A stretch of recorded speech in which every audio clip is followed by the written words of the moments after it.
We want to give you a live look at the memorial in West Warwick. 100 people were killed in the tragedy that happened on February 20th, 2003. More than 200 others were injured. It was the fourth deadliest fire in American history.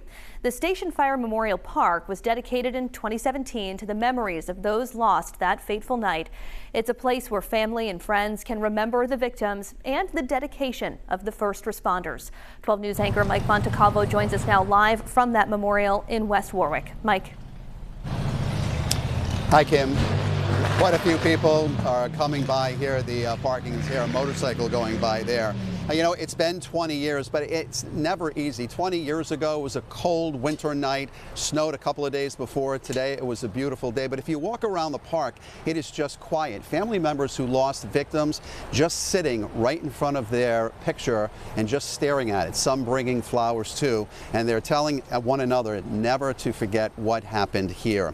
Father Robert Marciano is the chaplain of the police and fire departments in Warwick. He was one of the first responders. He told me that he would avoid this area up until a couple of years ago. That's how painful the memories were. But for Father and everyone else, they want to always remember that night.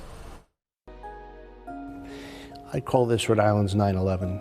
It was a day we'll never forget. 20 years have passed, but the night of February 20th, 2003 is still fresh for Father Robert Marciano, pastor at St. Kevin's Church and president of Bishop Hendricken in Warwick. Father Bob is also chaplain to Warwick Police and Fire and the Providence Fire Departments.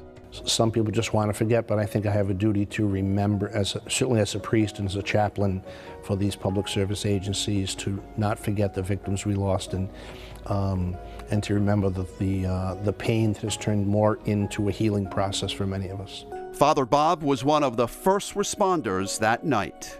Is there one story that really stands out in your mind, talking to family members or the victims? Yes, there's a story that a family came to the rectory soon after this. It was two sons who had lost two little boys who had lost their mom, and they wanted to know if I had seen her, and they showed me a picture. I said I did, and I said she wasn't burned. She's very pretty, and she wasn't burned. She must have died from smoke inhalation, but she was there at the scene, and I helped them carry her out.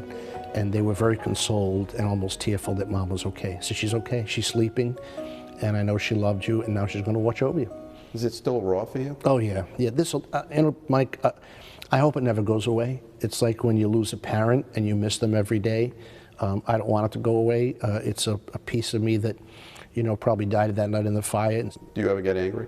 I never get angry, no, and I don't really I have recollection of the evening, but it was not debilitating for me like it was for so many who had PTSD. I think that may come from my military training. As a chaplain, you have to be reminded of the holy, and you just have to keep moving, and you have to keep moving and helping people. The fire, crippling for some first responders who never went back to work. Father Bob says his message to them, you are all heroes. As a first debriefing, we had many, and I said to them, just remember this, you just earned your entire pay for your whole career last night, for what you did and the lives you saved, and many were saved, and people were saved.